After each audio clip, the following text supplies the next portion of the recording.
I would like to call this meeting of the Las Vegas Arts Commission to order at 4 p.m. on February 16th, 2017. I'm Chair Polly Weinstein. I'd like to ask the clerk if we are in compliance. We are. Okay, thank you. Would you please take roll? Yes. Chair Weinstein. Present. Vice Chair Shevsik. Here. Commissioner Alvarez. Present. Second Chair Abelman. Here. Commissioner Michaels is excused. Commissioner Topaz. Here. Commissioner Trimble. Here. Commissioner Carpel. Here. Commissioner Zachman is excused, and Commissioner Curran is excused. Thank you. We do have a quorum. Thank you. I'd like to ask the commissioners, when you're going to speak, please identify yourself for the clerk's recording. I know of a change to the agenda, but we'll deal with that when we get to it. All right. Items listed on the agenda may be taken out of order presented. 2 or more agenda items for consideration may be combined. And any item on the agenda may be removed, or related discussion may be delayed at any time. Backup material for this agenda may be obtained from the City Clerk's office at 495 South Main Street. Item number 3. Oh wait, I missed 2, huh? No. I didn't? We're in compliance already. All right, item number 3. Public comment during this portion of the agenda must be limited to matters on the agenda for action. If you wish to be heard, give your name for the record. The amount of discussion as well as the amount of time any single speaker is allowed may be limited. So anyone here from the public that has something to comment on regarding something that's on the agenda, if you would speak. Laura Hinkle. And Laura, what is it that you'll be talking about today? I am going to be talking about Sin City Gallery's 12 Inches of Sin International Juried Art Exhibition and the potential for grant opportunities with the Las Vegas Arts Commission. Great, thank you.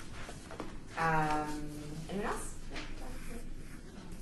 This is my first time. I'm Tanya Butler with Gallery District 8, located at the Jewel. I'm here to You can come up here. Thank you. So we get you on the mic. Yeah, we want to make sure you hear you clearly. I'm here to advise about a 31 Women show representing Peggy Guggenheim for a show coming up in the next couple of months. So I don't know exactly how this works. Thank you. Great, thank you. All right, do I need to do anything else with item number 3? Besides that? No? Okay. Oh, all right. Okay, item number 4. For possible action to approve the final minutes by reference of the regular meeting of the Arts Commission meeting of January 19th, 2017. Does anyone have any changes or anything on it? I have a couple.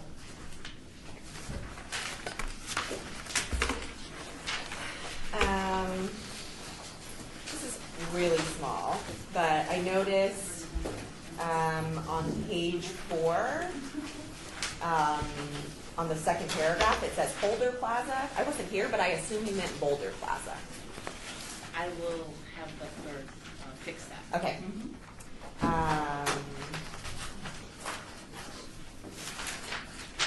Does anyone else have anything, any issues with the agenda they want to address before we vote on them? All right. Seeing none, I'd like to seek a motion to approve the minutes. So moved. All in favor? Aye. Anyone opposed? Motion passes. Minutes approved. All right. Item number 5, reports by the Arts Commission Chair regarding monthly summary of current initiatives, cultural events, and opportunities. Okay.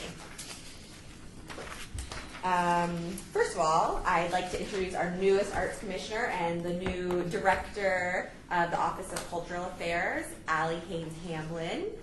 Welcome, Allie. Nice to finally meet you. Would you tell us a little bit about yourself and your background? Sure. Well, I moved here almost 4 weeks ago to the day from Scottsdale, Arizona, where I've been for 13 years. I almost sold myself short there. I worked for the Scottsdale Center for the Performing Arts for 13 years, which is one division of the Scottsdale Cultural Council. The Cultural Council also oversees the Scottsdale Museum of Contemporary Art and the Scottsdale Public Art Program. So I had a lot of opportunity to collaborate with those organizations and work side by side with them over those 13 years, which was really wonderful. Prior to my time in Scottsdale, I worked for a for-profit theatrical production company based in New York City. We were a commercial production company. We produced Late Night Catechism, My Boss Musical, Tony Tina's Wedding in New York, as well as the national tours for all of those shows. So I spent about 6.5 years working for them, touring all over the country, working in the office, running their operations. And, it was a wonderful experience. I was grateful to put down some roots in Scottsdale after being on the road for that long. Prior to that, I lived and worked in Philadelphia. I worked for the Opera Company. I worked for Society Playhouse. I worked at art galleries. You know, when you're a young artist starting out, you tend to work a little bit everywhere. So I was lucky to have that experience. I was born in Boulder, raised in Denver. I went to college in Denver. Got my graduate degree from Regis University in Denver as well. So definitely have my roots in the West, and I'm really thrilled to be here. I obviously enjoyed my time in Scottsdale. I stayed there for over a decade, which surprised even me, and I'm thrilled to be here. I'm very excited about the arts and culture scene here. Really thrilled to see the level of support that the city of Las Vegas has for promoting arts and culture in the city. So I'm thrilled to be here, really, and I look forward to getting to know each of you a lot better. Great, thank you so much. It's our pleasure to have you, have a new face here with us, and work on some new projects together, get some new energy going. We're happy to have you. Welcome. Thank you. Welcome. Okay, I'm going to talk about the other some of the other events going on this month. We are starting with the Grassroots Quintet Concert. That is February 18th at 2 p.m. at the Charleston Heights Art Center. Next I have Black Weekend 2017, Kemet in the Desert series. That's happening February 23rd and 24th from 7 to 10 p.m. at the West Las Vegas Library. Laura, is that a photo exhibit? I'm just guessing. Kermit in the Desert series. Mhm. In the Desert, I believe it's a sweeping event happening as a partnership between the West Las Vegas Library and the West Las Vegas Arts Center. All right. Next, we have the Downtown Mardi Gras with Jeff Broussard and the Creole Cowboys. That is happening at the historic 5th Street School on February 24th from 7:30 to 9. Tickets are available in advance for $10. Day of the event, they're $15. Next on this list, I have the Charleston Heights Story Slam Close Calls, and that is a performance happening Saturday, February 25th at 2 p.m. at the Charleston Heights Art Center. Unless otherwise listed as ticketed, all of these events are free and open to the public. Who else has things going on in their wards that they'd like to talk about? Don't forget to state your name. Commissioner Tupaz, it's a big event here in City Hall. It's the Las Vegas Fashion Design Council, February 24th, a Friday, which nobody's working on Friday, but you're all invited to attend the runway show here in City Hall. It supports our local designers that I've mentored who are already doing well in their careers, and I'm also showing the one I showed in New York last week. So the City Hall is going to be filled with beautiful women and models. I'm sure the boys will be around. So, and of course the women love the clothes. You've seen my stuff. So, February 24th, 6 to 9 p.m. here in City Hall. Hors d'oeuvres, wine, the works. Well, because officially, may I continue, it was just announced last week by the Metropolitan Museum of Art, the Victoria and Albert Museum, and the Louvre in Paris that fashion is now considered art, because it is already in museums all over the world, whereas a few years ago they never took it. It was just part of decorative art. But today it's considered art. Cheers. So, Cheers to there you that. go. Thanks. Thank you, Commissioner Tupaz. Who else has something to share? Commissioner Alvarez here. Pretty excited. We are tentatively having a reception for the unveiling of the ginormous butterfly that just got installed at Zappos. You may, if you attended Life is Beautiful last year. You've seen it. It's big, and it takes up, I don't know, for those of you who work in City Hall, the old building almost covers the entire plaza, and it's hanging about 40 feet above.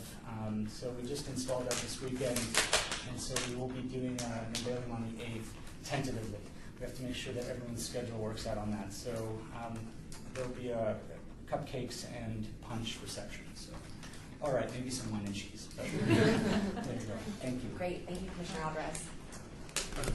Jerry? Oh, Commissioner Shefsick, things that are happening this month carry over into next month, so nothing new. Great. At UNLV. Okay. So this came to me by J.K. Russ. The Neon Museum has, oh, thank you, Commissioner Abelman. The Performing Artist Residency at the Neon Museum, the submission deadline is March 3rd, and the residency dates will be March 31st to April 1st, and the honorarium is $1,000, so make sure you pass that around if you can. It's on our website, and it's also on the Neon Museum website as well, so share that, please. Great. Thank you, Commissioner Alvarez. Anyone else? Commissioner, Abelman, sorry. Doesn't matter It's all the really. same. Commissioner Trimble, just a reminder about the exhibition under artist Frank McBride from Black Kings and Queens. It will be going on till the end of February. One last note on that, he told me that this will be his last exhibit. So definitely a chance to get to see his work for a last time. It's very beautiful and colorful work. Great. Thank you so much for sharing, Commissioner Trimble. Anyone else? All right. We will move on to item number 6, report by the Office of Cultural Affairs staff regarding monthly summary of current projects.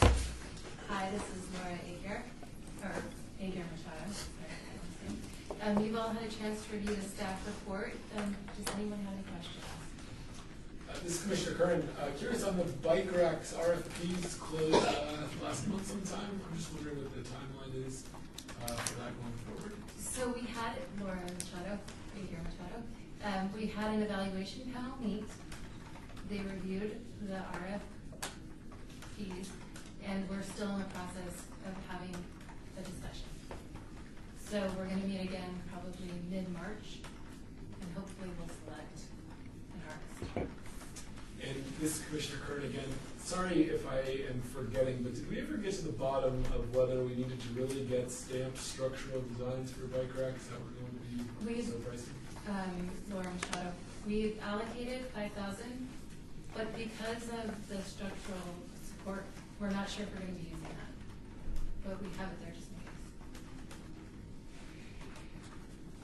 case. Any other questions? Commissioner Weinstein, I am curious about this. I know I missed the last meeting, so maybe we talked about it, but the last item on the AMP utility box painting project, artist qualifications have been processed and emailed to the evaluation panel for review. Aren't we a step further? Don't we have people selected and we're in contracts? So the evaluation panel met.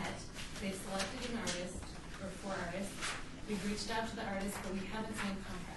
So we haven't disclosed the artist information yet. Okay. And Rebecca Holden, another thing too is that a lot of these supporting materials have to be submitted to the clerk's office weeks in advance, so it's not the most up-to-date as of this minute information. Great, thanks. Yeah, that's why I was asking, just to see if there's, either it was like maybe a little further that we had gone with it.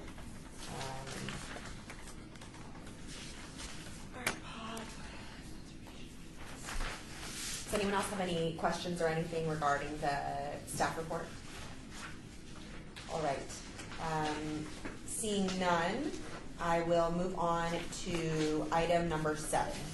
So we were not able to report by an education subcommittee member summarizing their meeting on February 16th, 2017. So that meeting did not take place. We weren't able to establish a quorum. So I would like to seek a motion to strike item number 7. So moved. Great. All in favor? Aye. Anyone opposed? Motion passes. I'm sorry, did Carpel or Evelyn make that? Okay, thank you. A little bit of both. Yes. Okay, item number 8. Discussion to receive possible input from the commission regarding the Arts Commission's ability to grant funds to nonprofit organizations. This is sort of related to the memo that the city attorney's office sent us. For the record, Bob Sylvain from the city attorney's office. I distributed to you a memo that was based on my understanding of questions that were raised at the last Arts Commission meeting. Unfortunately, I was not here for that segment of the meeting, and I had to rely on people's memory as to what the questions were that were raised. This particular item doesn't quite match up to my question number 3, but the answer I think is pretty much the same, and that is that as a recommending body, you don't have the power to grant funds to any nonprofit organization or individual. But the city council could, if it wanted to, create a fund maybe for that purpose. It would be a fund that would have certain parameters, and it would be a fund that maybe would seek recommendations from this body as to how the funds might be used. But it would have to be a willingness on the part of the city council to create that fund and figure out how much from the general fund that they would want to put into that fund. You would probably need to start with the city manager's office and probably Scott Ann and discuss whether that's something the city manager's office would support. So, if you have any questions? This is Commissioner Alvarez. I think the biggest question that we have is trying to avoid what happened last year where there was a $30,000, there was an extra $30,000 that was left in our budget, and that money just went back into the general fund, and we weren't able to grant that money to anybody. Yeah, let me, my understanding is that was money left over from the operating budget, possibly because the director we didn't have a director for a while. Those funds would go back to the general fund, but there could be a request made to transfer those funds to, such as the % for the arts fund or the other arts fund that we have. It probably would go in the % for the art. A request could be made to the city council to make a transfer of those funds. And what they would do is what they call a budget augmentation. And if the city council was receptive to that idea, they could transfer the funds and you could use it for the purpose of what fund that it went into. So you would avoid that problem of the 30,000 reverting back. Commissioner Weinstein, we would have had to do that at that time, though, right? I mean, we can't do that now. No, because you don't know if you're going to have a surplus. I mean, we can't do it ex post facto. Oh, hey, we lost this money. Can we have it back? The money's gone, probably. It's gone back to the general fund and Okay. spent. So, Commissioner Topaz, so who decides on this? Does the office or the director of cultural affairs could suggest to the commission that, hey, there's money here left from surplus, and how does that work? We knew it was Commissioner Weinstein. We knew that we had a surplus. Yeah, but then who authorizes it to be used? Well, we would have to make a request as a I think it would commission. start with this body saying, yes, we would like to make a budget augmentation request. And then the Cultural Affairs Office would probably submit the paperwork that's necessary or prepare what paperwork is necessary that would go to the city council for that augmentation. Commissioner Abelman, is that a lengthy process? Because I think it came up on us pretty quickly. So how long is it? I mean, I know sometimes those processes take a while. And, I don't think I'd be able to answer that. I think somebody from finance could tell you better answer that than myself. This is Commissioner Alvarez. I believe how it happened was Commissioner Michaels actually took the budget that we had, did some calculations, and realized there was an extra $30,000. And then it was brought up at that Arts Commission meeting. We still have the former director here, and it was a miscalculation on behalf of the Office of Cultural Affairs, and then we discovered through her calculations here at the Arts Commission of the $30,000 surplus. And that's why we were upset, because we had this extra money, and it went, we have 2 weeks left before we could spend it, and that kind of money that should be in some way distributed out to organizations that need it. Unfortunately, as we know, as an arts commission, and the city of Las Vegas is one of the largest cities in the United States that doesn't have a granting program for the city, the community. And even though having a surplus is great, we'd love to give that out to nonprofits, especially arts nonprofits. Ultimately, it's up to the new director and the Office of Cultural Affairs to create a granting mechanism. So monies like that, even though it's only $30,000 can go to several organizations to help them pay their rent or do art programming.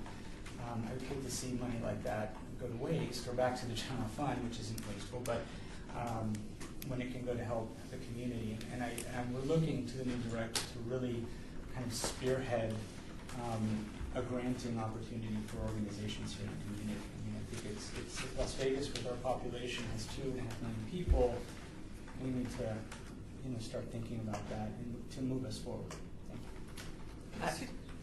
Commissioner Carpel, when is the budget? When is this? Is it June 30th or is it January 1st? Because if it's June 30th, then we really need to jump on it. We need to start jumping on it and say, okay, is there a surplus? Because obviously it has to go through a lot of channels. If it's December 31st, we have time, so that we don't have that happen again. And you know what I'm saying? Like, when is that? I understand exactly what you're saying, but I don't think I'm the right person to answer that question. No, I don't mean to put you on the spot. You have an advisor in the financial department that handles a lot of the financial stuff, and he would be best to probably answer your question about the budgetary process. Well, then, not meaning to put the new person on the spot, but I would assume that you would be the one to find that out. Maybe, I don't know. Yes.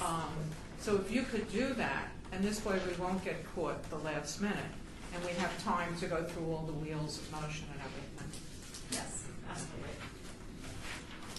Commissioner Weinstein, and also just to sort of piggyback off, Paco, what you were saying, even if we had time to make that budget augmentation request, we wouldn't have been able to put it towards nonprofit, right? Because we would have had to have city council create a fund and agree, and then maybe could we have requested that it be put in that fund?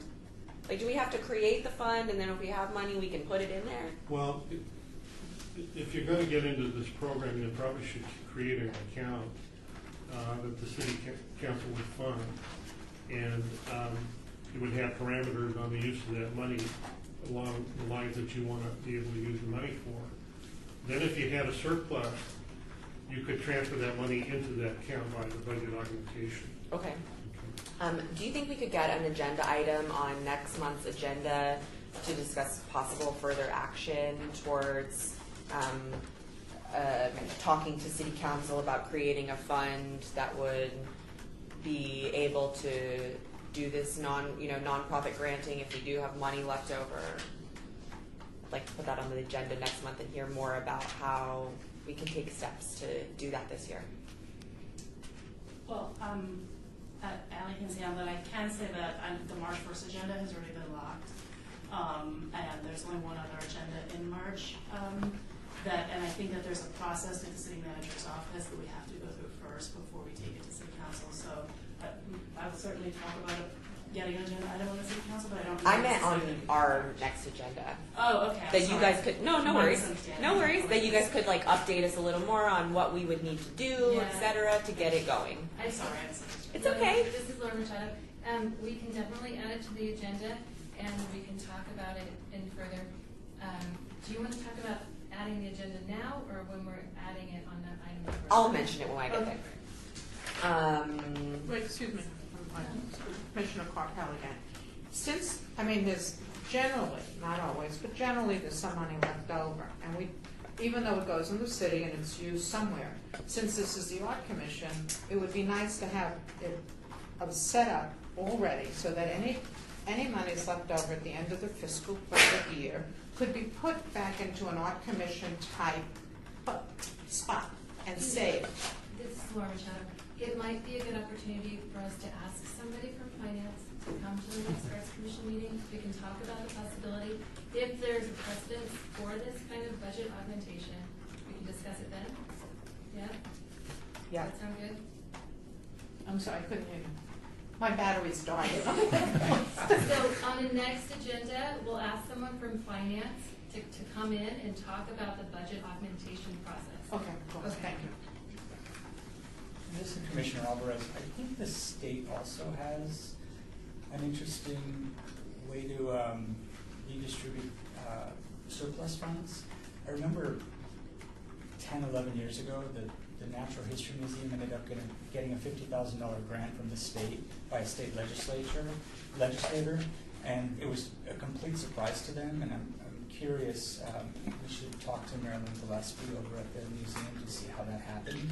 I think she was surprised to read it in the paper. She was excited about that, so I'm trying to reinvent the wheel. But if the city council wants to redistribute some funds to some nonprofit, that would be interesting as far as code is concerned, the law. Thank you. All right, so we'll talk about those things a little more next month.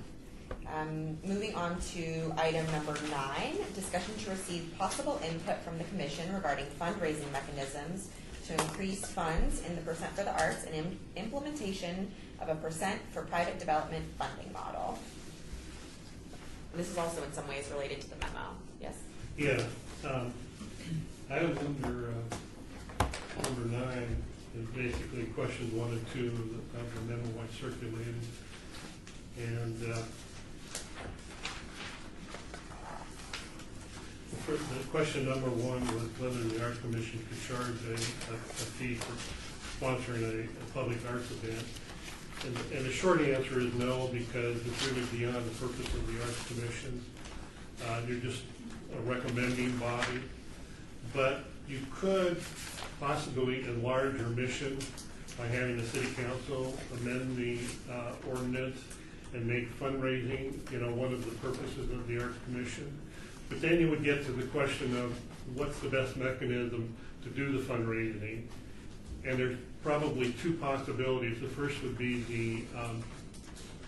the efforts of the Cultural Arts Office to set up maybe fundraising events.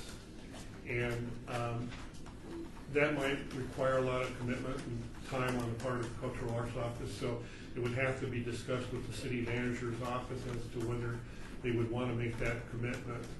A second possibility would be the creation of a nonprofit corporation. And that was, I think, one of the recommendations that was made by Barbara Goldstein as something that we should explore. You'd have to maybe come up with a proposal of the nonprofit, who would serve on the board, how it would, what would be the purpose, how administrative staff, would the Cultural Arts Office provide the administrative service for the nonprofit, or would you want to go out and hire special employees to carry out the functions? The problem with the latter is that it requires money to be able to do that. So initially you wouldn't have any funds, but maybe down the road you might be able to have your own employees for that nonprofit corporation. But those are 2 of the primary mechanisms. And you'd have to discuss, I think, both of those with the city manager's office. And I've initially talked to Scott Adams, and when he told me, because I had provided him a copy of this, that that's something he would be talking over with the new director. Commissioner Weinstein. So, if the city council amended the ordinance to include fundraising in something we could legally do, would we have to put a plan together, or could it just be that we can legally do it? Because right now we can't legally do it. You can't put what together now? Any sort of fundraising. Wait. You said the city council. You could never, because you're not a legal entity, The problem would be implementing, entering into contracts and things like that you would need to be done in order to do the fundraising event. And that's where the city would come in and enter into those contracts on your behalf to create the fundraising. You would sponsor it and support it, things like that nature. But the better approach might be a nonprofit corporation to do all those things. Commissioner, so the nonprofit would be outside the purview of City of Las Vegas, is what you're saying? Or would that be in the City of Las Vegas? I don't know. You would have to consider how the nonprofit's going to, because it'll have its own board of directors, and it'll have its own purposes and things of that nature. So pretty much will act a little bit independently of the city, unless the city wants to build into that structure some sort of relationship with the nonprofit. Commissioner Weinstein, is there a precedent for that in the city with any other commission or anything? I don't think so. But there are precedents for creating nonprofits, such as when we did the redevelopment area and the old railroad property. Each of those individual parcels are owned by a nonprofit corporation that acts separate from the redevelopment agency. And they kind of control the property and oversee the property. But there's an interaction that goes on between, I think, the redevelopment agency and that nonprofit. There could be people, for instance, on the city, and I don't know what the boards are. I think Scott Adams serves as the CEO on a lot of these things, and I'm not sure what the board makeup is, but it could be that there's certain people in the city that serve on that board. What would be our next step in talking to the city manager's office about the best ways to figure out how we might get more funds? Dealing with these two options. How do we make a meeting? What do we do? I think the best thing to do is to sit down with Scott Adams and see if the city manager's office would be receptive to either one of those two ideas, the Cultural Affairs Office or creating a nonprofit corporation, to see what his thoughts on that. And would the Office of Cultural Affairs sit down with them? Yeah? Okay.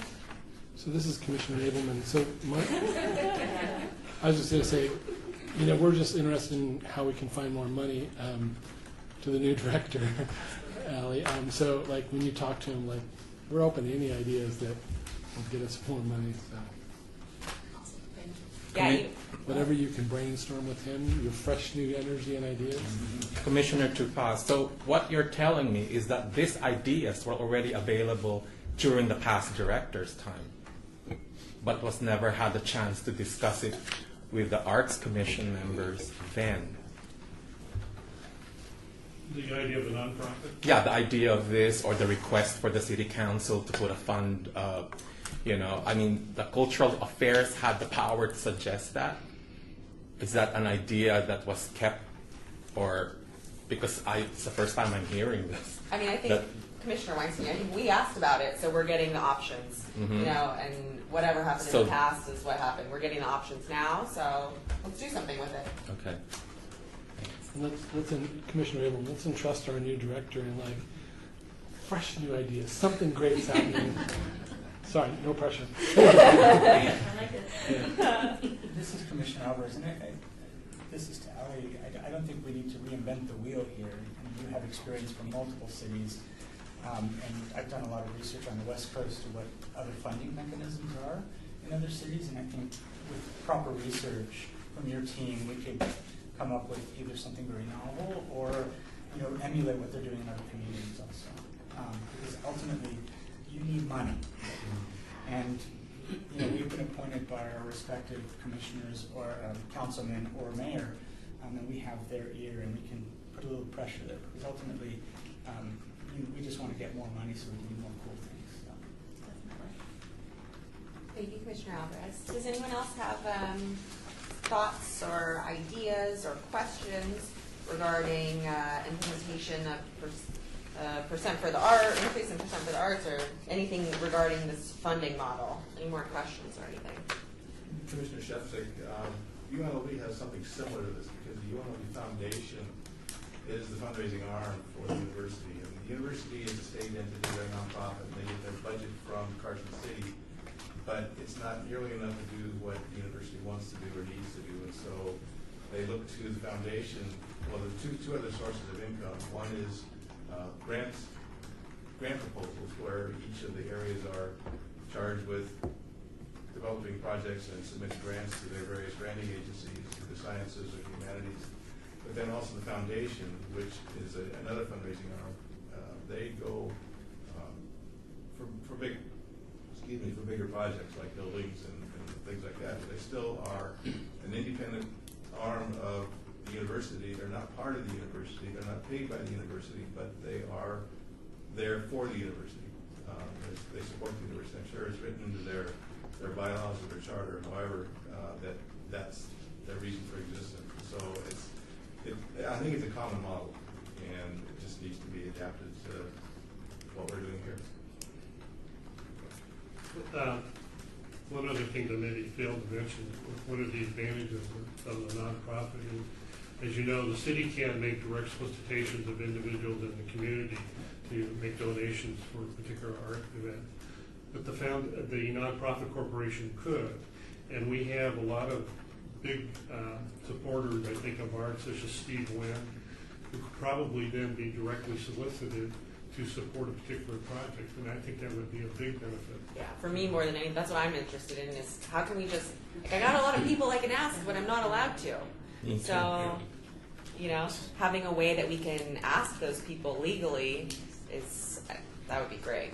So, we'll get to work on that. Great. All right. Item number 10, discussion for possible action regarding the proposed mini projects within the city of Las Vegas. Fiscal impact $10,000, percent for the arts, all wards. This is Rebecca Holden speaking. I gave you guys all a worksheet. I just tried to compile stuff that was discussed at last month's meeting, and they just kind of move on from there. There's a lot of blank spaces, so.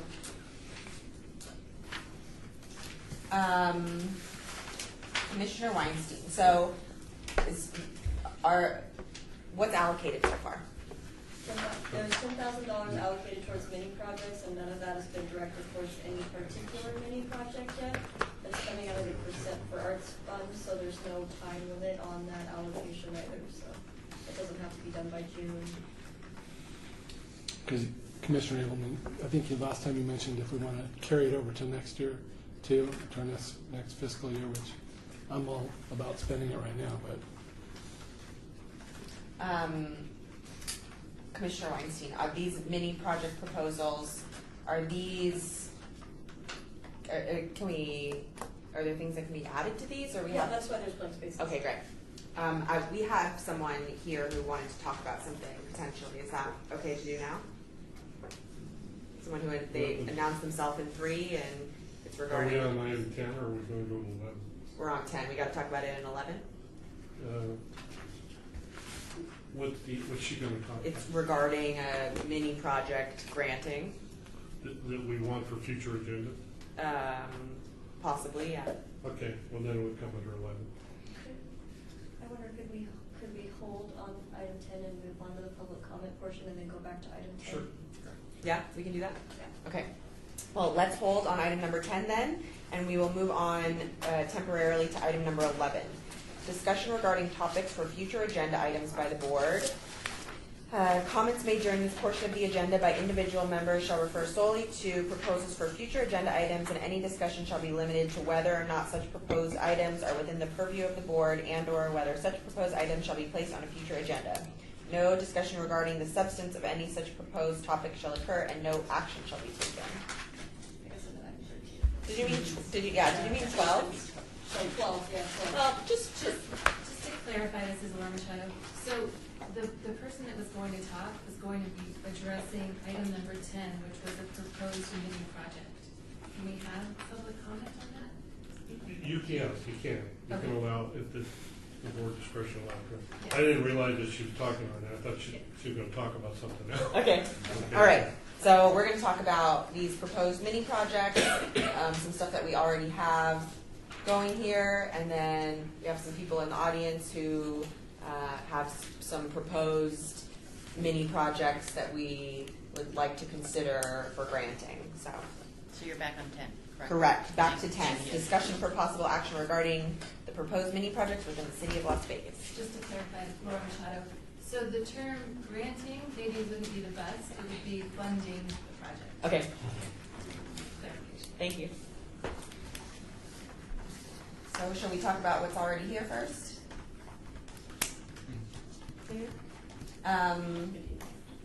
All right, the childhood cancer mural. Tell me about that. This is Rebecca Holden. This was just a project that was proposed by our public attendee last meeting. He just spoken about Oh, yeah. his passion for it. So I threw it on the list because it was discussed, and he mentioned he would gladly accept funding for the project. So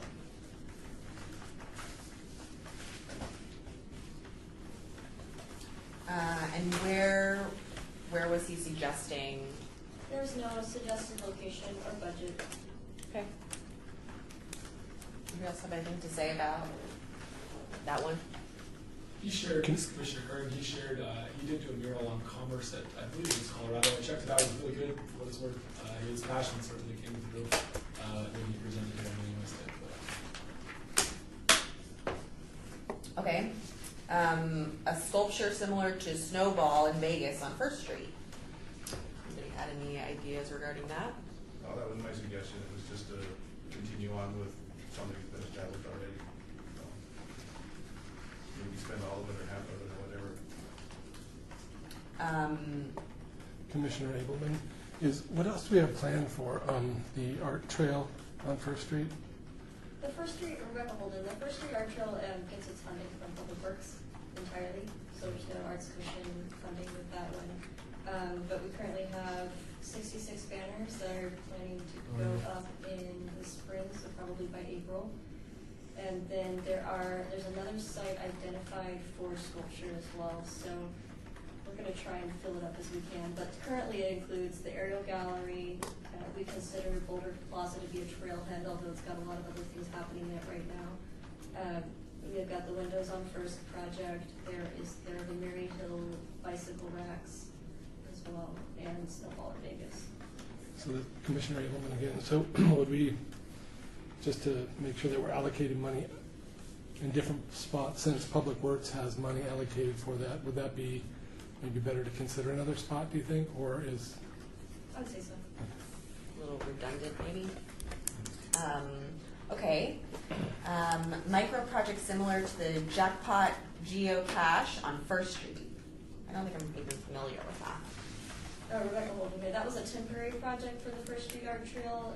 We paid artist Suzanne Hackett Morgan and a team of her artists as well to create designs of stamps to be used in a geocache project along First Street. It was temporary, it only lasted a year. And so that's really all. I think it's a $10,000 project for the design and implementation of the geocache.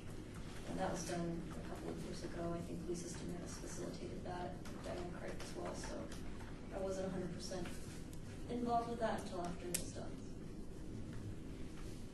Do you know anything about the response it got, or?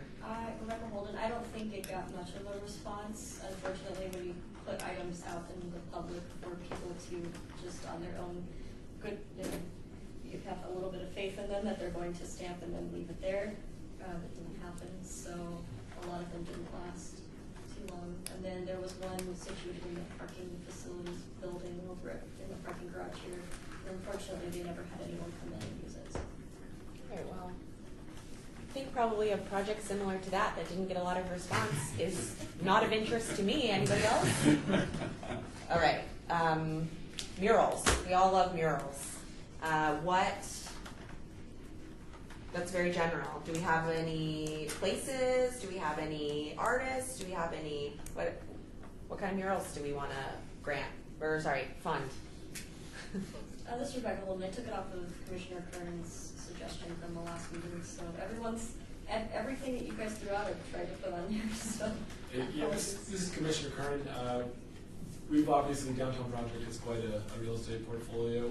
We have run out of walls, more or less, in terms of murals, but I just thought I'd share what I believe to be a really transformative power of street art and murals. We've got shut down vacant motels that you have no reason to go visit, save for the fact that they've got incredible world-class murals. And you do that, and all of a sudden this vacant, shut down kind of block is all of a sudden relevant. So I know murals seem simple. We always want to think about different, crazy, unique ideas, but I just would sort of share what I believe to be a relatively cheap and quite powerful transformative medium. Commissioner Weinstein, if you could pick an area, we already have all these murals, right? Like right off East Fremont, we've already created this whole thing. If you could pick another area in the city where you would want to see that start happening, where would you put it? This is Commissioner Kern. I'm a downtowner through and through, so I guess I'd be biased there, and I'm not sure that I've got a specific wall in mind, save for unless anyone here knows AT&T, they've got a great mural. We wanted to pay to have it painted by a world-class artist, and they just said no. Actually, fortunately, they agreed to it, but AT&T prefers the wall in the disgusting state that it's in now. World-class mural. This is Rebecca Holden speaking. We had a meeting yesterday. The folks who manage the parking garage at the Neonopolis, which the parking garage is owned by the city.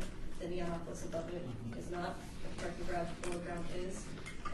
We were approached, and they would like to do a mural at both the entrance and the exit of the garage, and additionally maybe start doing some murals inside the garage, similar to what's been done with Cosmopolitan with that kind of style.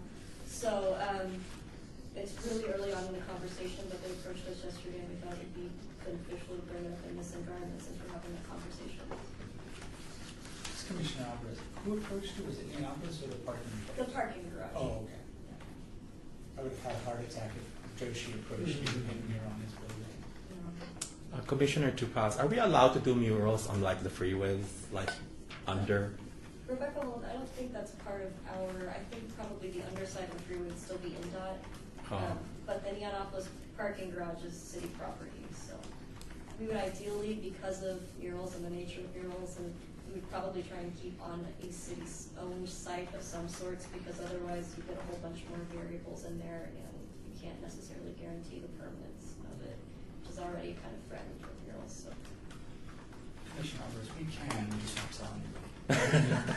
So this is Commissioner Abelman. I think there's been a big push in the Arts District to do murals in the alley behind my place, and there's a big wall that really approached the Falouds about doing it. So there is an opportunity there that I think supports what's already been done by the muralist down there that's been operating for a long time. So the problem, I think, as you pointed out, is that is on a private property, and who knows how long it could be. I don't know if you can write it into the contract how long it has to stay, but I think that it's an interesting conversation to support that muralist that's been working so hard. This is Commissioner Kern. One thing I've learned about murals, which was sort of a difficult lesson, I fall in love with these murals and I said I'm going to paint it over. And, I've come to accept that it's sort of the nature of street art is you keep it fresh and keep moving. But I wonder if the city could somehow provide some sort of list of potential canvases on their property, and I know that's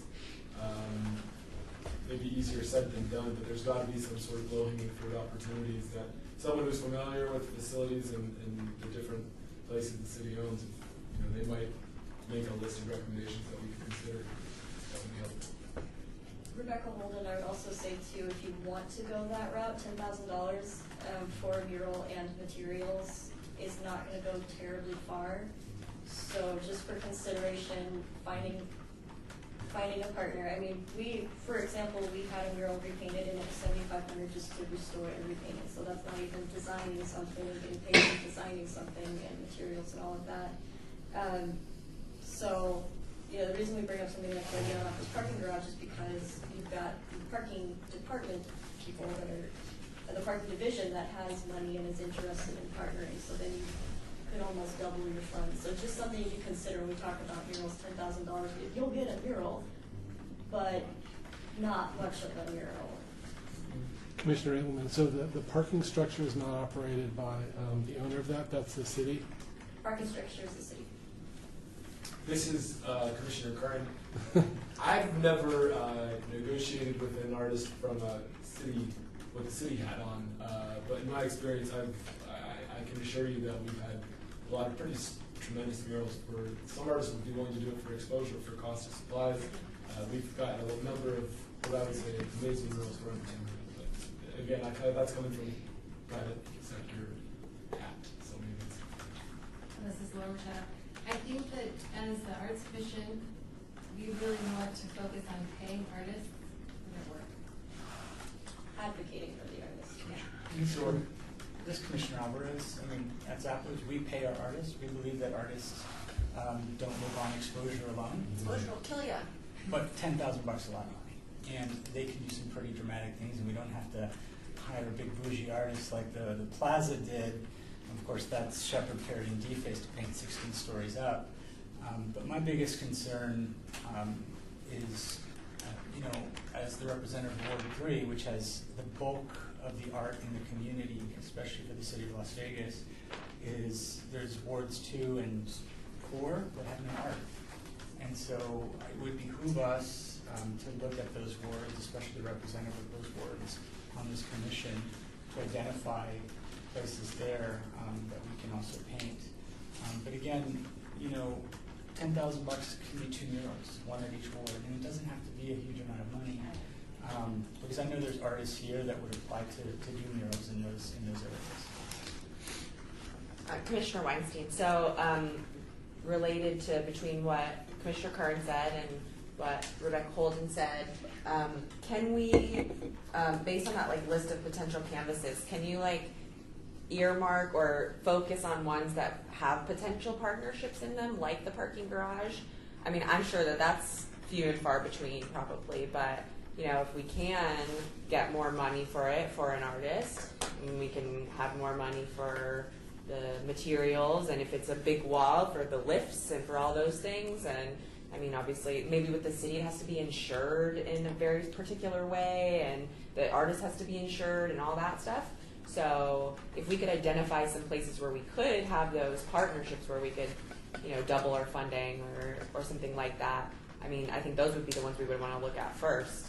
So when considering that list of potential canvases, I'd like to earmark ones that would have partnerships, city partnerships involved, so that we could double our money or something of the sort. Yeah, this is Rebecca Holden. I can reach out to other departments and see if they've got sites available and funding available too. Great. Excuse me, Commissioner Carpel, you mentioned Ward 4. I represent Ward 4, I guess. The community in Ward 4 is very fortunate. It's I'm not going to use the word affluent because it's not, but it's really pretty well taken care of. But just recently, we've had some graffiti problems, some negative graffiti problems actually. And I remember hearing when they spoke about the ZAP project, it's called ZAP, power boxes and all, how that reduced, people didn't touch that and all. So I think Ward 4 is now becoming eligible or needing something like that. And I'd be happy to go back and I mean, I live in Sun City, and that's a large part of Ward 4. Be happy to go back and talk to them and see if they're willing to help out, if we're allowed to do that, because that's not a problem. I don't know what we're allowed to do, so I don't want to, Well, this is Laura Machado. I believe we talked to different council people about expanding the AMP project. So right now we're in Ward 3, and next fiscal year we're going to focus on another ward. So that might be an option. So we would use percent for the arts funds to continue AMP in, say, Ward 4. Okay. So then we wouldn't solicit any funds from the community. Okay. Because right at this point we can't. But we can have that conversation. Okay, because I mean, off the top of my head, I don't remember seeing any areas where a mural would be painted. I'm sure there must be, but I don't know right away. But that's fine, then we can remember it for next year. Yeah, this is Laura Machado again. We could also reach out to, we have a database of all of the assets the city holds. And so real estate, we can call up those items and maybe talk to the representative or the department that owns that or controls that. And so maybe in Ward 4, we could do the same for a mural project. That would be good.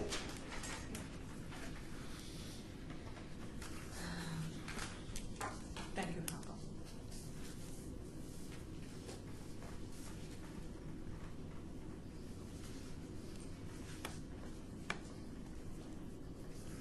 Okay, the next item we have on this mini project proposal suggestion list is a performance art piece similar to Confess and Lost and Found, which I'm also not familiar with. I'm sorry, those are in your, Rebecca Holman, those are in the packet that's in there is actually the presentation from last. Oh, from last week. Commissioner Abelman, where did you, like, in your mind, where would these performances take place? Did you have an idea? Rebecca Holden, I know we'd like to activate Boulder Plaza since it's a space, but it's got a lot happening in it right now. They put in some pay-to-use bicycles, they put in some solar powered charging stations, so there's a lot happening in that space. Otherwise, not necessarily, since these are typically temporary pieces, there's not really location, a permanent location isn't really as much of an issue, if that makes sense. And we've just kind of in the space for an hour, 2 hours, whatever the case may be. This is Commissioner Abelman again, because I love both these projects, but I was having a hard time wrapping my mind around where they could really be activated the best here. So that was the hardest part for me personally, as far as where they would be really utilized and not lost. So. My question here, Commissioner Weinstein, I don't know a ton about the project, I'm just looking at it for the first time, but I see this structure and I find it hard to believe you can even build this structure for $5,000. Yeah, Rebecca Holden, the presentation breaks it down more, but that project I believe was partially funded through donations from IKEA, so they might have helped with that structure or it was already freestanding. That took place at an actual arts festival, I believe in Pennsylvania. But that, I think the budget for that was $10,000. So these are all, those projects listed there are, I just tried to pull a really broad spectrum from the Americans for the Arts Year in Review, which they did in June. So there are links on that to the actual presentation and the commentary included with that too.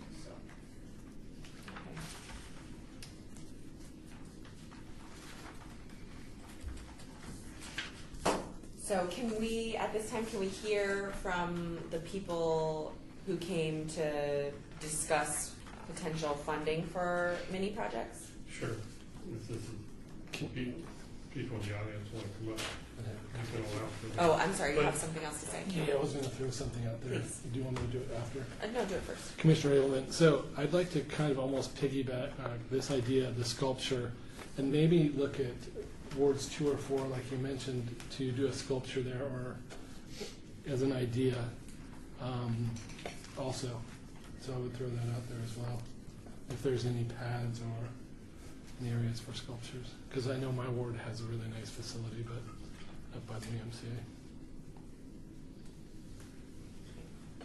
So now, Commissioner Weinstein, so now anyone who came to speak regarding potential funding for a mini project, you can come up, please state your name for the record, and just give a couple of minutes about what your project is, what kind of funding you're seeking, and we'll ask questions and put it on our list. Hello. Hi. Greetings. Laura Hinkle, Dr. Laura Hinkle. I thought I would write things down this year, and I have copies for the commissioners should you wish to read. So Sin City Gallery is grateful for the encouragement it has received from the Las Vegas Arts Commission for its International Juried Art Show, 12 Inches of Sin. For the past 6 years, the mission of Sin City Gallery's 12 Inches of Sin is to provide sex education for the arts. As erotic art is depicted in early cave paintings, has had its day in court via the Mies Commission, and is currently exhibiting in contemporary art museums and institutions around the world, it is poignant that Sin City Gallery provides a platform to further explore this genre. Las Vegas is a unique metropolitan community. Our kids grow up in this bifurcated, bizarre sense of sexuality. They can see imagery in Las Vegas aired on standard cable, the internet, billboards, and other publications. Yet, our school district does not allow nude images of the body to be shown for educational purposes. Most parents or teachers are ill-equipped to articulate or connect with others concerning sex education, such as body shaming. Oh, good, I thought that's my phone.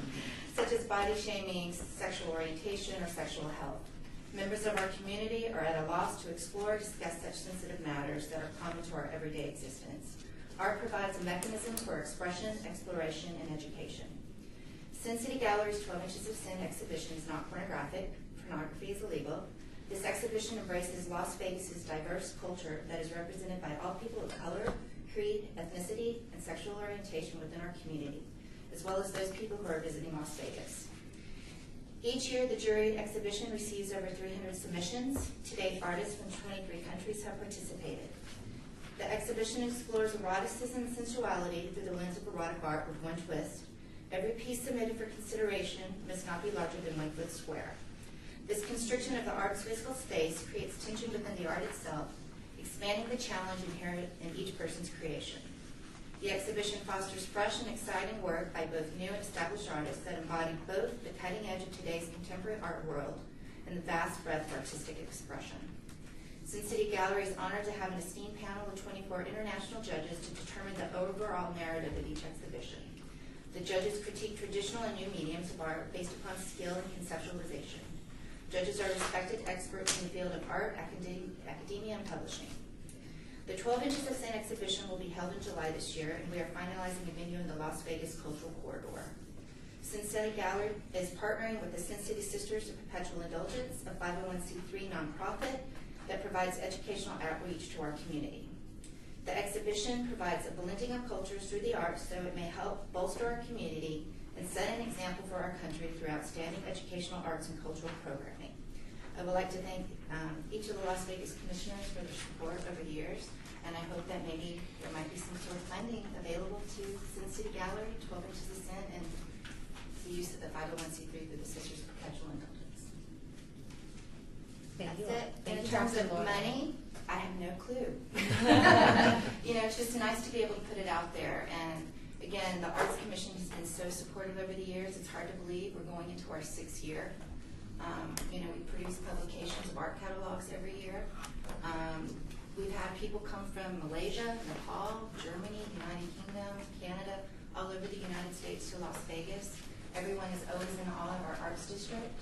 And I'm very excited this year to actually push forward and do something in the cultural corridor. Thank you, Dr. Laura. And here's, I have many of these. If anyone wants them, I just basically what I read.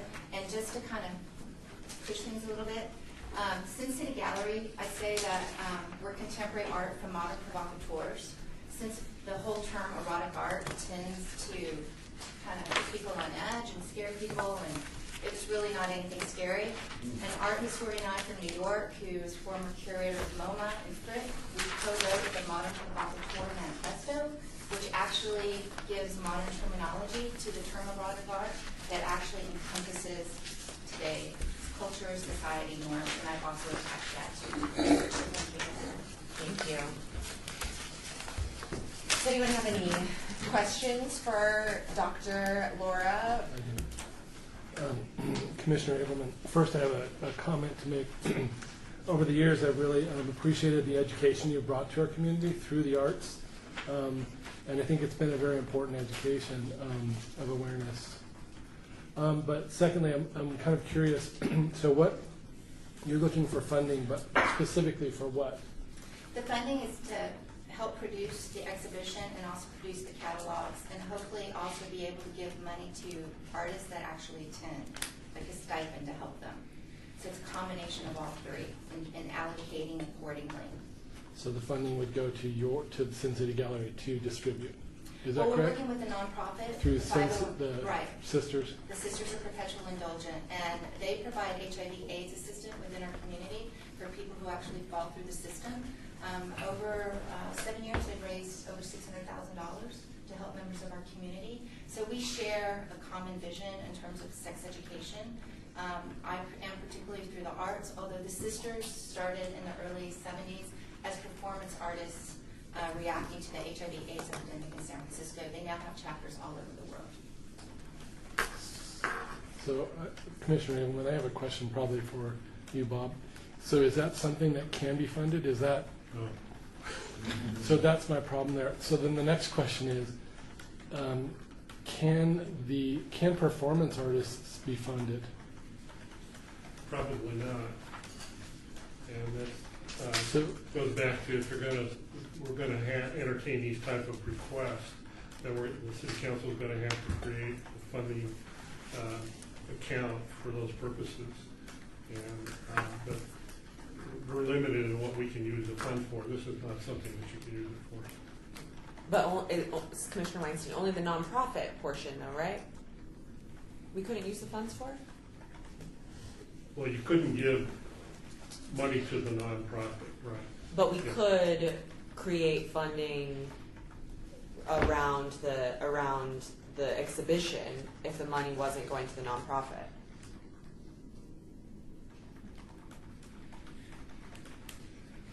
The money can't be used for an exhibition. I don't know if that answers your question. Okay. Okay. The money can only be used. We only have two funds, and they're both limited in what the money can be used for. And this wouldn't qualify. And I haven't read this completely, but from what I'm listening, I don't think it would qualify for money out of either one of those funds. If we created a nonprofit corporation, this might be something that the nonprofit could fund. Or if we created a separate new fund and had this as maybe one of the parameters for that fund, then maybe we could. But with the two funds that we have now, this is probably not something you can fund. Can you explain what maybe that's too long of a thing to explain today, but so we can fund murals or public art pieces, but we can't fund exhibitions? Apparently, yeah. Okay. Specific art. Please. Commissioner Abelman, because that would be kind of like the item that we were talking about before, the confessed and lost and found, felt like performance art pieces to me. So was there a difference between? This is Laura Aker Machado.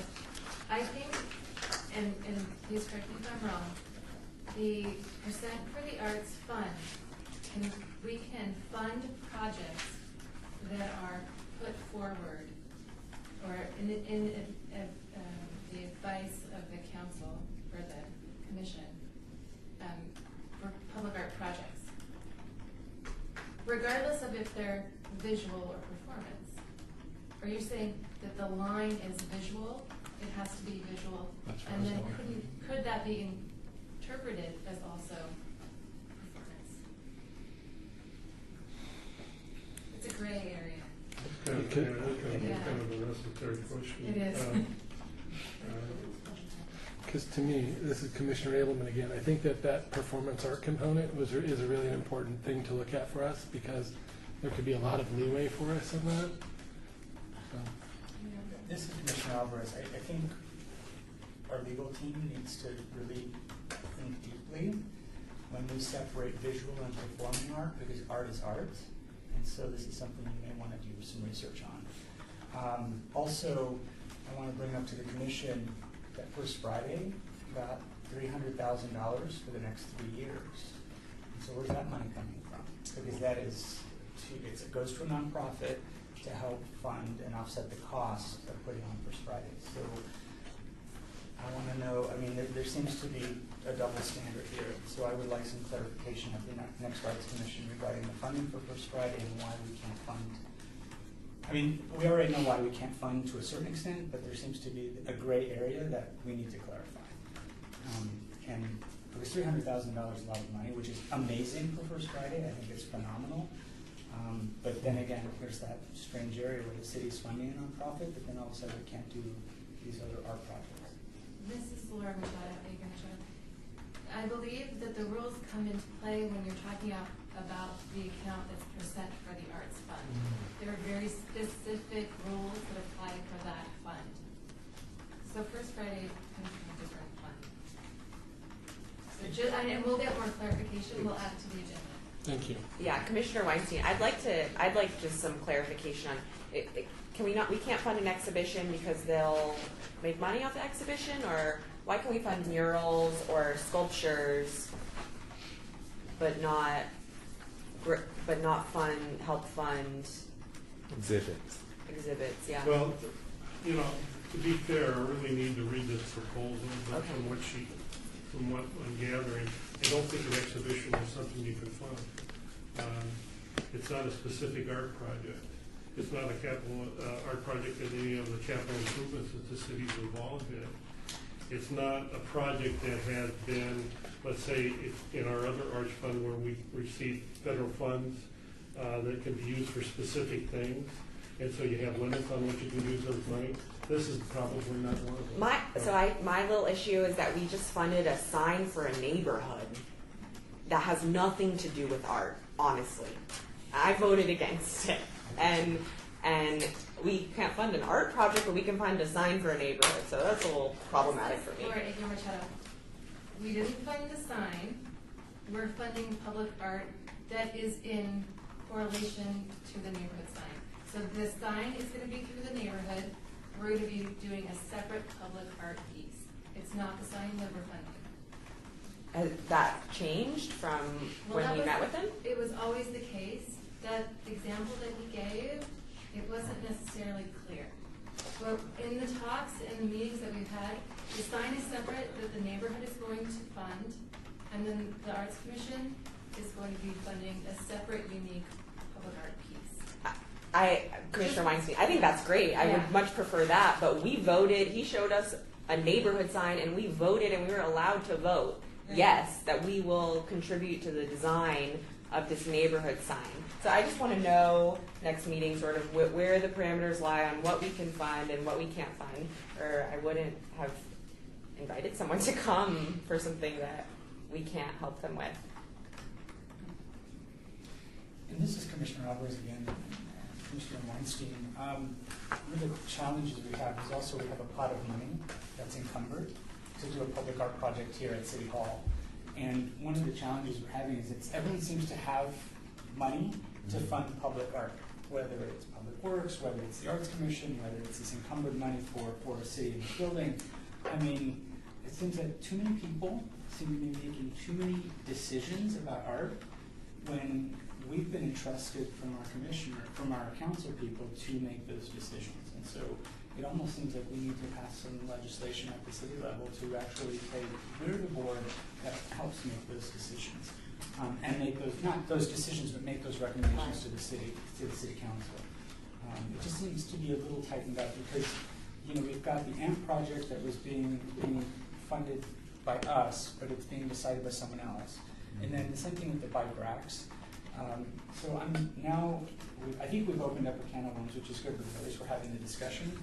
But it seems to be a lot going on. So if we can figure out where all the pots of money are that are funding art projects and what our role is in that, and what the role ultimately is in cultural affairs. How do you guys, I mean, you guys must be driving yourself insane. I mean, you've got $700,000 sitting encumbered for a public art project that you guys aren't even involved with. Mm-hmm.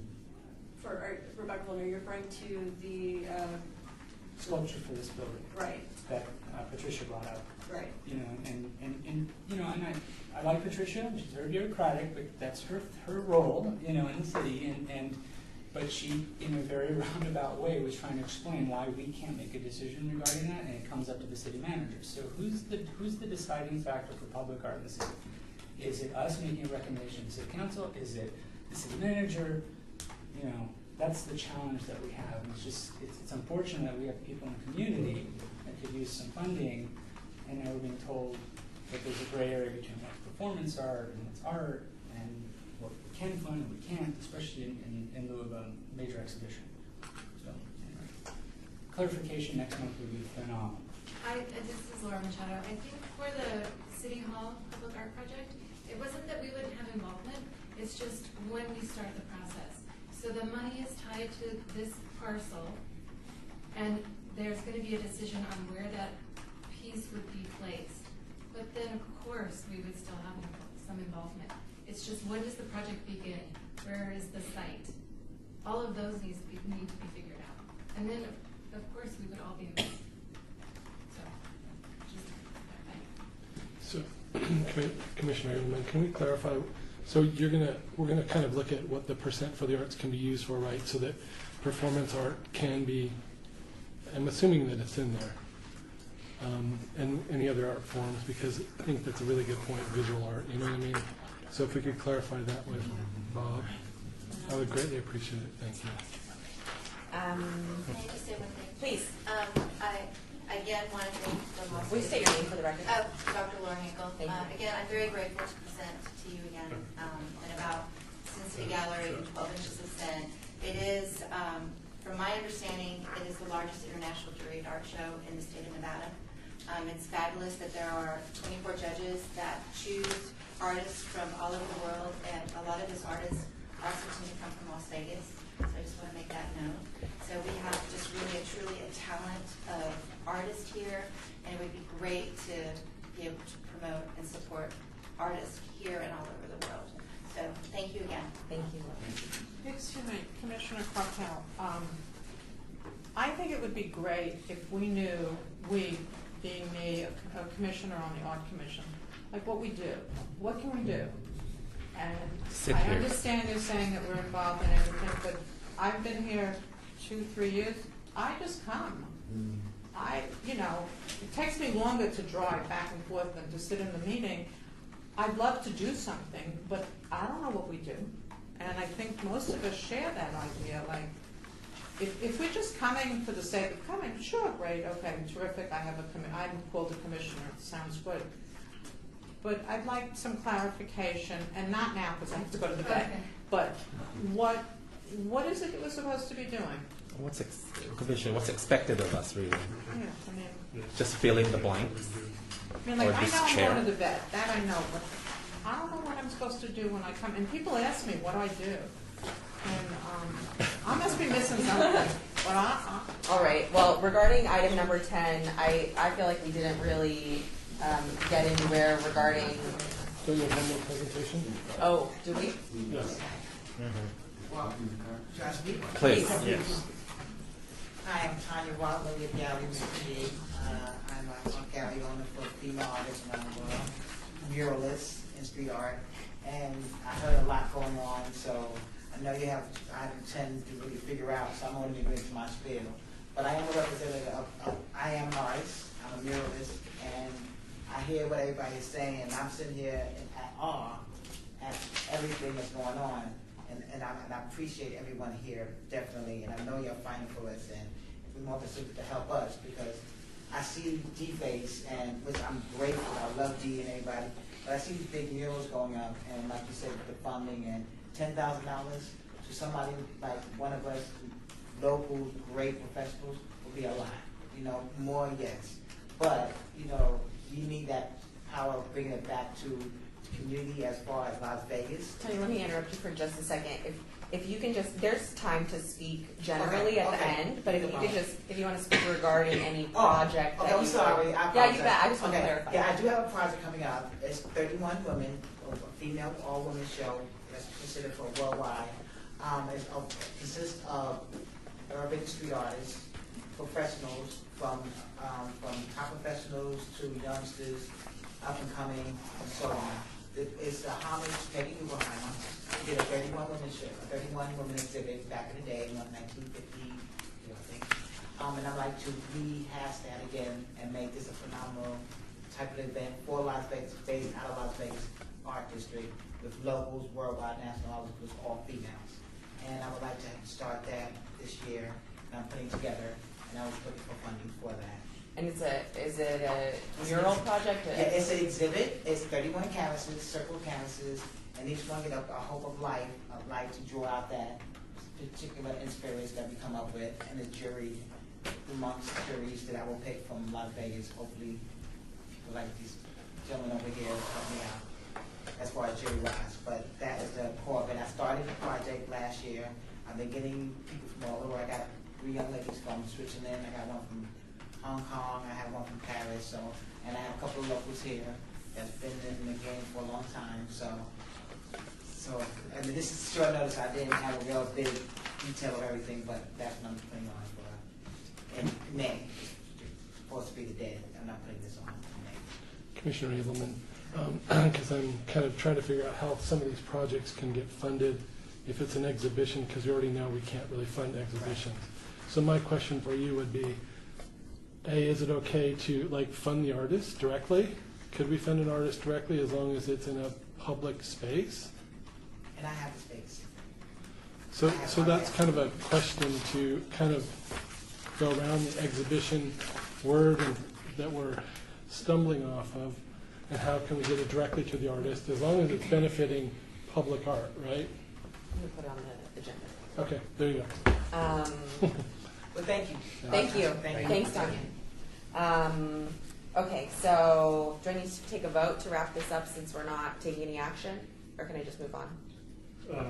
Well, are you going to allocate the CFO? I don't think in any way we are prepared to allocate Okay, $10,000 okay. today. No action.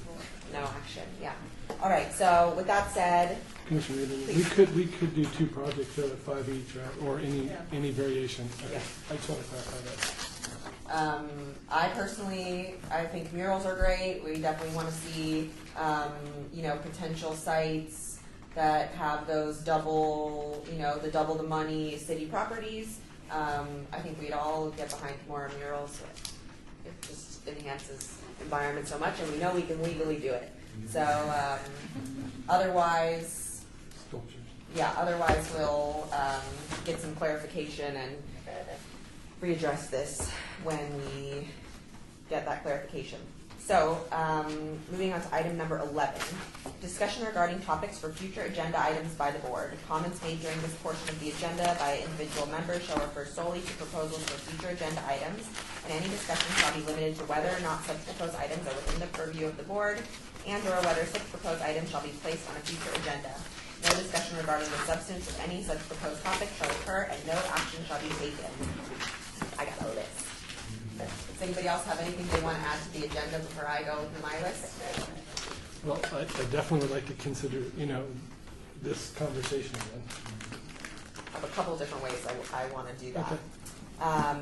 Okay, so Commissioner Weinstein, one thing I would like to add to the agenda is a clarification on what we can fund. That division between exhibition. Give me the rules on what we can fund. What % for the arts can fund, and what's the other one? What's the other place we get money from? General fund. So that is one item I'd like to add to the agenda. The second item I'd like to add to the agenda is to take nominations and vote someone in to the PR marketing subcommittee. I'm the only person on it, and I can't vote.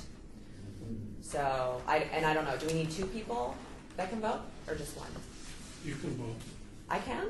Yes. I thought the last time I tried to vote in one of those meetings, I was told I couldn't. My understanding is you can vote if you are needed to make the quorum. Otherwise, Okay. you do not vote.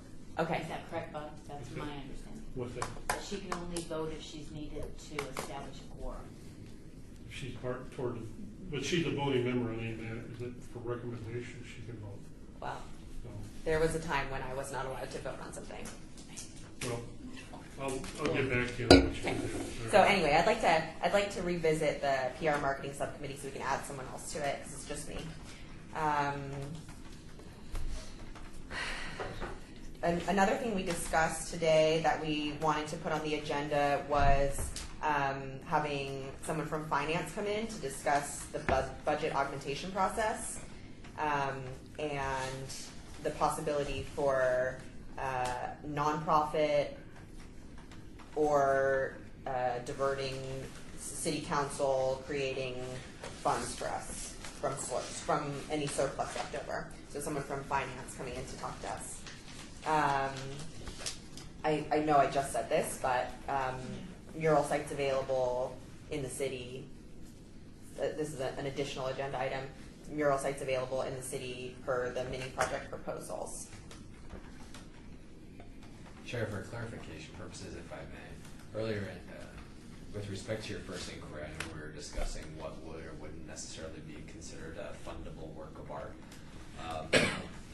This is interesting. So the municipal code, I don't know if anyone's interested in looking at that, it's 2.34.150 for the record, as well as the definition section of that.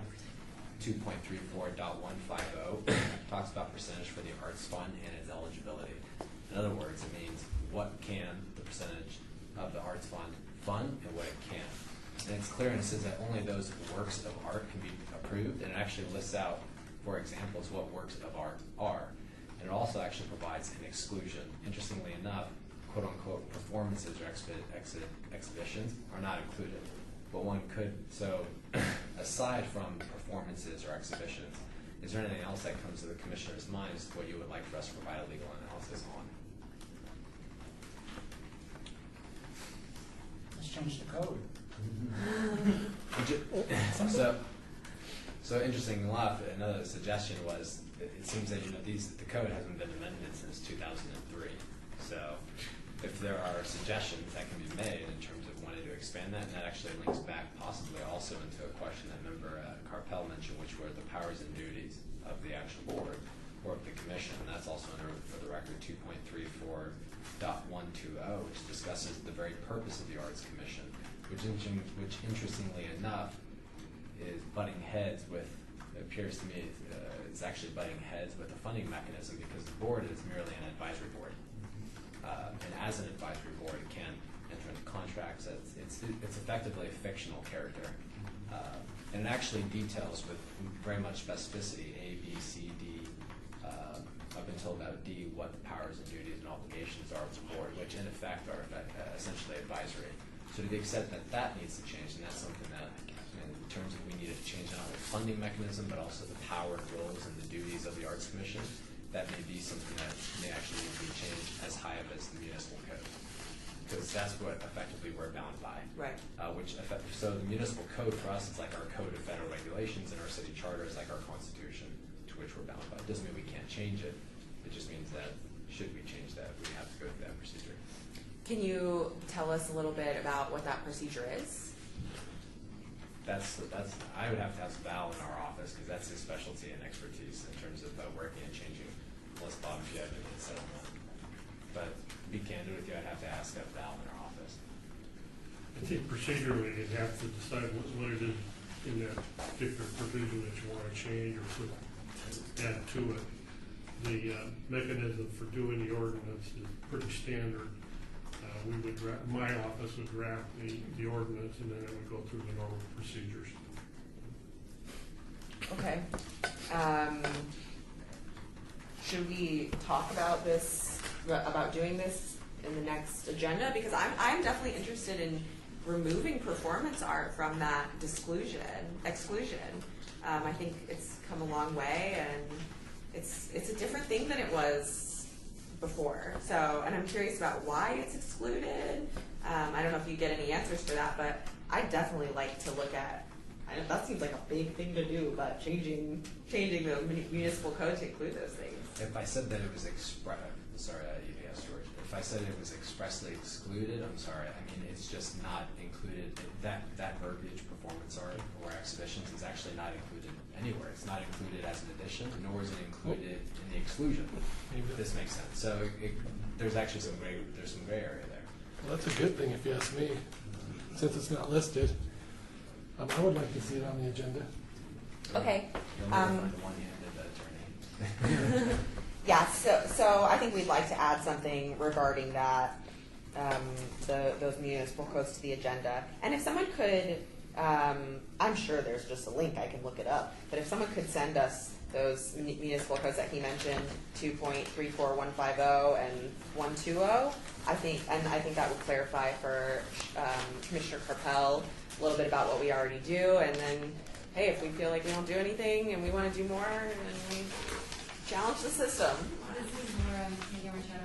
I believe, does everyone have bylaws in their binders? So Rebecca wanted to show all when we did the Chamber Arts Commission, we received a new commissioner packet that included all of the bylaws, all of the ordinances, everything like that.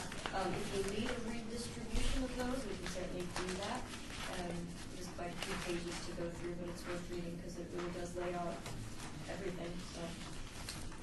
I definitely would like one. Everything I owned was lost in fire. So I need a new copy. Okay, is there anything else anyone wants to add to the agenda for the next agenda? All right, and of course, if you come up with anything in the next 2 weeks, we need about 2 weeks lead time. So make sure you get it into them with some good lead time so we can post it publicly. All right, moving on to item number 12, citizens' participation. Public comment during this portion of the agenda must be limited to matters within the jurisdiction of the commission. No subject may be acted upon by the commission unless that subject is on the agenda and is scheduled for action. If you wish to be heard, give your name for the record. The amount of discussion on any single subject, as well as the amount of time any single speaker is allowed, may be limited. So anyone here for citizens' participation that hasn't already spoken, that has something to say, doesn't have to be about an agenda item. It can just be about art. Is anyone else here to speak, or just for support? Bobby Ann Powell, Nevada Humanities, more art is good. Thank you.